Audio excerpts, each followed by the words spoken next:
Hi welcome back to my YouTube channel prime with you. இந்த வீடியோவில் நம்ம பார்க்க போகிறது ஹெச்டிஎஃப்சி மியூச்சுவல் ஃபண்ட்லேருந்து லான்ச் பண்ணியிருக்க ஹெச்டிஎஃப்சி மேனுஃபேக்சரிங் ஃபண்டை பற்றி பார்க்க போகிறோம்.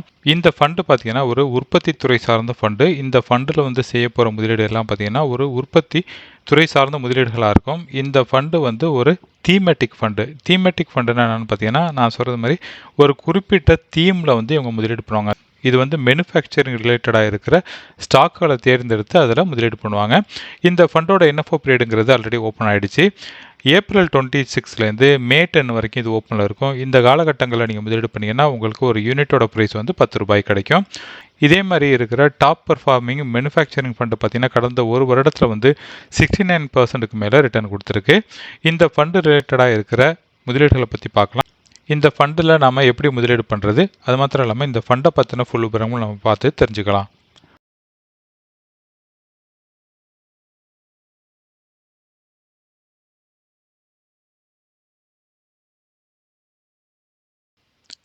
இந்த ஃபண்டு வந்து ஒரு ஓப்பன் எண்டட் ஃபண்டாக இருக்குது. இந்த ஃபண்டை பொறுத்த வரைக்கும் இதோட இண்டெக்ஸ் பார்த்தீங்கன்னா இதோட பெஞ்ச்மார்க் இண்டெக்ஸ் வந்து நிஃப்டி இந்தியா மேனுஃபேக்சரிங் இண்டெக்ஸ் அப்படிங்கிற அந்த இண்டெக்ஸில் என்னென்ன ஸ்டாக்கள் இருக்கோ அதில் தேர்ந்தெடுத்து முதலீடு பண்ணுவாங்க. இந்த ஃபண்டோட ஃபண்ட் மேனேஜரோட பேர் வந்து ராகேஷ் ஷத்தியா அப்படிங்கிறவர். இந்த ஃபண்டில் வந்து டைரக்ட் பிளான் இருக்குது, ரெகுலர் பிளான் இருக்குது. ஆல்வேஸ் நீங்கள் டைரக்ட் பிளானில் முதலீடு பண்ணுங்கள். ரெகுலர் பிளானை பொறுத்த வரைக்கும் எக்ஸ்பென்ஸ் ரேஷியோ அதிகமாக இருக்கும். அந்த திட்டங்களில் வந்து முதலீடு பண்ணி உங்களோட பணத்தை வந்து நீங்கள் லூஸ் பண்ணாதீங்க. இந்த ஃபண்டில் வந்து எந்த என்ட்ரி லோடும் கிடையாது. எக்ஸிட் லோடை பொறுத்த வரைக்கும் பார்த்தீங்கன்னா வித்தின் 1 இயர்க்குள்ளே நீங்கள் வித்துட்டு நீங்கள் வெளியேறிங்கன்னா நீங்கள் வந்து 1% வந்து நீங்கள் எக்ஸிட் சார்ஜஸ் பே பண்ண வேண்டியிருக்கும். இந்த ஃபண்டில் முதலீடு பண்ண நீங்கள் விருப்பப்பட்டீங்கன்னா ₹100 கூட நீங்கள் எஸ்ஐபி ஸ்டார்ட் பண்ண முடியும். இந்த ஃபண்டில் செய்ய போகிற முதலீடு பார்த்தீங்கன்னா 80 to 100% வந்து ஈக்விட்டி ரிலேட்டடாக இருக்கிற ஸ்டாக்கில் முதலீடு பண்ணுவாங்க. அடுத்தது பார்த்தீங்கன்னா REIT, INVET அதாவது ரியல் எஸ்டேட் துறை சார்ந்த இன்வெஸ்ட்மெண்ட் ட்ரஸ்ட்லேயும் வந்து ஒரு 10% முதலீடு பண்ணுவாங்க. மற்றபடி பார்த்தீங்கன்னா டெட்டு அப்புறம் வந்து செக்யூரிட்டிஸில் வந்து அவங்களோட முதலீடு இருக்கும் அப்படிங்கிற மாதிரி சொல்லியிருக்காங்க. எதற்காக நாம் இப்போ இப்படிப்பட்ட மேனுஃபேக்சரிங் துறையில் நாம் முதலீடு பண்ணணும் அப்படின்னு பார்த்தீங்கன்னா இப்போ வந்து கன்சப்ஷன் ரொம்ப அதிகமாக இருக்குது. உற்பத்தி துறையை பொறுத்த வரைக்கும் பார்த்தீங்கன்னா இப்போ வந்து நார்மலாக வந்து ஒரு சைக்கிள் வச்சுருந்த நபர் வந்து இப்போ ஒரு பைக் வச்சுருக்காங்க. இப்போ யாரெல்லாம் வந்து 2 வீலர் வச்சுருக்காங்களோ அவங்க வந்து தங்களோட லைஃப் வந்து இன்னும் அப்கிரேட் பண்ணி 4 வீலர் போகிறதுக்கு ஆசைப்படுறாங்க.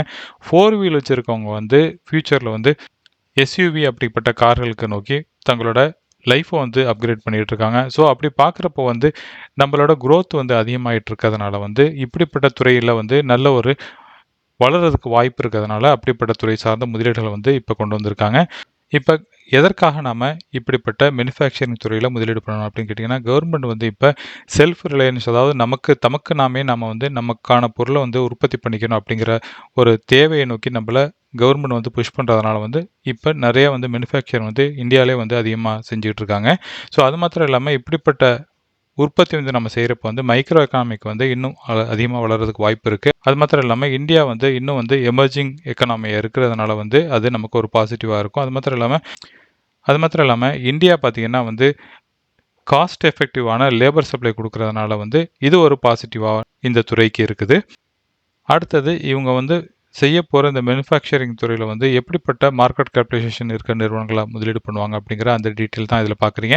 இதில் பார்த்தீங்கன்னா மேனுஃபேக்சரிங் துறையில் வந்து பல வகையான துறை இருக்குது. இதில் வந்து கேபிட்டல் குட்ஸ்லேருந்து ஆயில் அண்ட் கேஸ், அதுக்கப்புறம் automobile, health care, consumer durable, fast moving, அதுக்கப்புறம் மெட்டல் அண்ட் மைனிங், கெமிக்கல், இப்படி பல துறையில் இருந்தாலும் அவங்க அந்த துறையில் வந்து எப்படிப்பட்ட பங்குகளை வந்து எப்படிப்பட்ட அவங்களோட முதலீடு வந்து பிரித்து முதலீடு பண்ணுவாங்க அப்படிங்கிற அந்த டீட்டெயில் இருக்குது. அதற்கு அடுத்தது பார்த்திங்கன்னா இவங்க மார்க்கெட் கேபிடலைசேஷனில் வந்து எப்படிப்பட்ட ஸ்டாக்கில் முதலீடு பண்ணுவாங்க. அதாவது லார்ஜ் கேப்பில் வந்து ஒரு 55%, மிட் கேப்பில் ஒரு 22%, ஸ்மால் கேப்பில் ஒரு 23% முதலீடு பண்ணுவாங்க.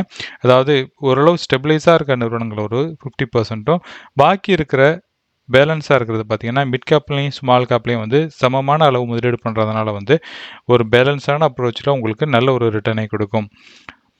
அது மாத்திரம் இல்லாமல் எந்த துறையில் எப்படிப்பட்ட பங்குகளை முதலீடு பண்ணுவாங்கன்னு பார்த்தீங்கன்னா வந்து மேனுஃபேக்சரிங் ஆக்டிவிட்டி இருக்கிற பங்குகளில் அந்த ஸ்டாக் ரிலேட்டடில் முதலீடு பண்ணுவாங்க. ஸோ அப்படிப்பட்ட மேனுஃபேக்சர் துறை வந்து கவர்மெண்ட்டோட மேக் இன் இந்தியா இனிஷியேட்டிவ்ல இருக்க நிறுவனமாக பார்த்து முதலீடு பண்ணுவாங்க. அதற்கு அடுத்ததாக பார்த்தீங்கன்னா இந்தியாவிலே வந்து மேனுஃபேக்சர் பண்ணக்கூடிய நிறுவனங்களாக தேர்ந்தெடுத்து முதலீடு பண்ணுவாங்க. அதே நேரம் எக்ஸ்போர்ட்டில் வந்து எந்த நிறுவனம் வந்து நல்ல ஒரு குட் மேனுஃபேக்சரிங் பண்ணுதோ அப்படிப்பட்ட நிறுவனங்களே உங்களோட முதலீடு இருக்கும். அடுத்தது பார்த்தீங்கன்னா இப்போ இந்த ஸ்க்ரீனில் நம்ம பார்க்குறது வந்து ரிட்டர்ன் அனாலிசிஸ் பார்க்கலாம். இந்த மேனுஃபேக்சரிங் இண்டெக்ஸை வந்து நம்ம என்ன பண்ண போகிறோம், நிஃப்டி 50லையும் நிஃப்டி 500 இண்டெக்ஸ்லையும் வந்து நம்ம கம்பேர் பண்ணி பார்க்குறப்போ வந்து நான் இதில் வந்து 15 வருஷத்தோட அந்த இண்டெக்ஸ் வந்து கம்பேர் பண்ணி காட்டியிருக்காங்க.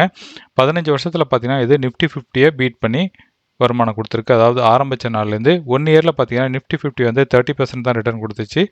இந்த நிஃப்டி இந்தியா மேனுஃபேக்சர் இண்டெக்ஸுங்கிறது வந்து 55% ரிட்டர்ன் கொடுத்துருக்கு. 3 இயரில் பார்த்தீங்கன்னா நிஃப்டி வந்து 16% ரிட்டர்ன் கொடுத்துச்சு.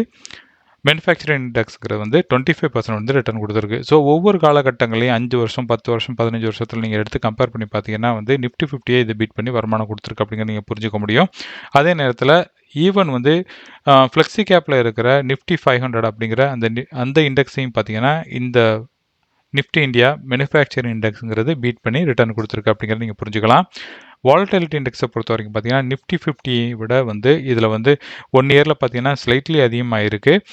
அதே மாதிரி ஏன்டா இது வந்து ஒரு துறை சார்ந்த முதலீடாக இருக்கிறதுனால வந்து கொஞ்சம் வந்து வாலட்டிலிட்டி அதிகமாக தான் இருக்கும். மற்ற நேரத்தில் வந்து நீங்கள் நிஃப்டி 50யை கம்பேர் பண்ணுறப்ப இதில் வந்து எவ்வளோ டிஃப்ரெண்ட் இருக்குது அப்படிங்கிறது நீங்கள் பாருங்கள். ரிஸ்க் ரிட்டர்ன் ரிவார்டை பொறுத்த வரைக்கும் பார்த்தீங்கன்னா நிஃப்டி இந்தியா மேனுஃபேக்சரிங் இண்டெக்ஸ் வந்து நிஃப்டி 50யை விட ஸ்லைட்லி அதிகமாக இருக்குது அப்படிங்கிறத நீங்கள் புரிஞ்சுக்கலாம். இந்த ஸ்க்ரீனில் நம்ம பார்க்குறது வந்து ஏற்கனவே மார்க்கெட்டில் அவைலபிளாக இருக்க டாப் பர்ஃபார்மிங் 2 ஃபண்டை பற்றி பார்க்குறோம். இதில் பார்த்தீங்கன்னா ஒரு ஃபண்டு வந்து ஃபஸ்ட்டு இருக்கிறது வந்து ஆதித்யா பிர்லாவோட Sun Life manufacturing equity index fund. இது வந்து டைரக்ட் பிளானோட ஃபண்டை தான் நான் எடுத்து கொடுத்துருக்கேன். அடுத்தது பார்த்தீங்கன்னா ஐசிஐசிஐ ப்ரூடென்ஷியல் மேனுஃபேக்சரிங் ஃபண்டு. இதுவும் டைரக்ட் பிளான் தான். இந்த 2 ஃபண்டுகளோட லான்ச் பார்த்தீங்கன்னா டிஃப்ரெண்ட் காலகட்டங்களில் லான்ச் பண்ணுது. இதில் வந்து நம்ம பார்க்குறப்போ வந்து ஐசிஐசியோட மேனுஃபேக்சரிங் ஃபண்டு பார்த்தீங்கன்னா அதோட எக்ஸ்பென்ஸ் ரேஷியோ வந்து 0.61 ஆயிருக்கு. அதே நேரத்தில் ஆதித்யா பிர்லாவோட மேனுஃபேக்சரிங் ஃபண்டு பார்த்தீங்கன்னா 1.49 இருக்குது. இதில் வந்து நான் ஆதித்யா பிர்லா வந்து நான் தவிர்த்துக்குவேன். ஏன்டா இதில் வந்து எக்ஸ்பென்ஸ் ரேஷியோ குறைவாக இருக்கிற ஐசிஐசிஐ ப்ரூடென்ஷியல் மேனுஃபேக்சரிங் ஃபண்டில் நம்ம முதலீடு பண்ணுறதை பற்றி பார்க்கலாம். இந்த ஃபண்டில் அடுத்தது இருக்கிற பாசிட்டிவான விஷயம் என்னென்னு பார்த்தீங்கன்னா இதில் வந்து கிட்டத்தட்ட பெரிய அளவில் வந்து நம்ம முதலீட்டாளர்கள் முதலீடு பண்ணியிருக்காங்க. 3373 கோடிகளுக்கு முதலீடு பண்ணியிருக்காங்க. அதை விட குறைவாக தான் வந்து ஆதித்யா பிர்லாவோட லைஃப் மேனுஃபேக்சரிங் ஈக்விட்டி ஃபண்டில் முதலீடு பண்ணுறாங்க. அது மாத்திரம் இல்லாமல் நம்ம வந்து 1 இயரோட ரிட்டர்ன் எடுத்து பார்க்குறப்போ வந்து 69% வந்து இந்த ஐசிஐசிஐ ப்ரூடென்ஷியல் மேனுஃபேக்சரிங் ஃபண்டு கொடுத்துருக்கு. அதே நேரத்தில் ஆதித்யா பிர்லா பார்த்தீங்கன்னா வெறும் 54% தான் ரிட்டர்ன் கொடுத்துருக்கு. 3 இயரில் நீங்கள் கம்பேர் பண்ணி பார்த்தாலும் அடுத்தது வந்து 5 இயரில் நீங்கள் கம்பேர் பண்ணி பார்த்தாலும் ஆதித்யா பிர்லாவோட மேனுஃபேக்சரிங் ஈக்விட்டி ஃபண்டை வந்து ஐசிஐசிஐ ப்ரூடென்ஷியல் மேனுஃபேக்சரிங் ஃபண்ட் வந்து பீட் பண்ணி அதிக ரிட்டர்ன் கொடுத்துருக்கு. ஸோ இந்த ஃபண்டும் இதே மாதிரி இருக்குமா அப்படின்னு கேட்டிங்கன்னா இந்த ஃபண்டு லான்ச் பண்ணி கொஞ்சம் காலம் போனதுக்கப்புறம் தான் இந்த ஃபண்டை பற்றி ஃபுல் டீட்டெயில் நம்ம பார்க்க முடியும். அதற்கு அடுத்தது பார்த்தீங்கன்னா இப்போ இந்த 2க்கும் உள்ள கம்பேரிசன் எடுத்து காட்டியிருக்கேன். இந்த வந்து 1 இயரில் கிடைச்ச ரிட்டர்ன் தான் இதில் எடுத்து கொடுத்துருக்கேன். அடுத்தது 3 இயரோட ரிட்டர்ன் பார்க்குறப்பையும் வந்து க்ரீன் கலரில் நீங்கள் பார்க்குறது வந்து ஆதித்யா பிர்லாவோட மேனுஃபேக்சரிங் ஃபண்டு, ப்ளூ கலரில் நீங்கள் பார்க்குறது வந்து ஐசிஐசிஐ ப்ரூடென்ஷியலோட மேனுஃபேக்சரிங் ஃபண்டு. இந்த 2லையும் நீங்கள் பார்க்குறப்ப வந்து 5 வருடத்துலையும் சரி 3 வருடத்துலையும் சரி 1 வருஷத்துலையும் நீங்கள் கம்பேர் பண்ணுறப்ப எல்லாத்தையும் பீட் பண்ணி வருமானம் கொடுத்துருக்கு அப்படிங்கிறத நீங்கள் புரிஞ்சுக்க முடியும். இந்த மேனுஃபேக்சரிங் துறையை பொறுத்த வரைக்கும் பார்த்தீங்கன்னா இதில் வந்து ஒரு துறை சார்ந்த முதலீடாக இருக்கிறதுனால வந்து நம்ம நிஃப்டி 50ல் கம்பேர் பண்ணி பார்க்குறப்போ வந்து அது வந்து பல துறை சார்ந்த முதலீடாக இருக்கும். அதனால் அது வந்து ஒரு பெஸ்ட் ஆப்ஷன் நான் சொல்லுவேன். அதே நேரத்தில் ரிஸ்க் எடுத்து நீங்கள் இப்படிப்பட்ட திட்டங்களில் முதலீடு பண்ணுறதன் மூலம் ஒரு 10 வருடத்துக்கு உங்களாட்டி தொடர்ந்து முதலீடு பண்ணும் பட்சத்தில் இந்த மாதிரி ஃபண்டுகளை வந்து நீங்கள் கன்சிடர் பண்ணலாம். இன்றைக்கி பார்த்த வீடியோவில் நம்ம HDFC மியூச்சுவல் ஃபண்ட்லேருந்து லான்ச் பண்ணியிருந்த HDFC மேனுஃபேக்சரிங் ஃபண்டை பற்றி பார்த்தோம். இந்த ஃபண்டில் நாம் எப்படி முதலீடு பண்ணுறது, ஏற்கனவே மார்க்கெட்டில் இருக்கிற ஃபண்டுகளில் டாப் பர்ஃபார்மிங் பண்ணக்கூடிய அந்த ஃபண்டுகளை வந்து 2 கம்பேர் பண்ணி காட்டியிருந்தேன்.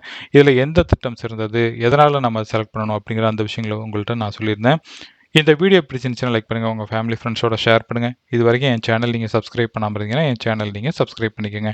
மேலும் இதே மாதிரி ஒரு நல்ல டாப்பிக்கோட எகைன் நான் உங்களை மீட் பண்ணுறேன். அது வரைக்கும் டேக் கேர், பாய்.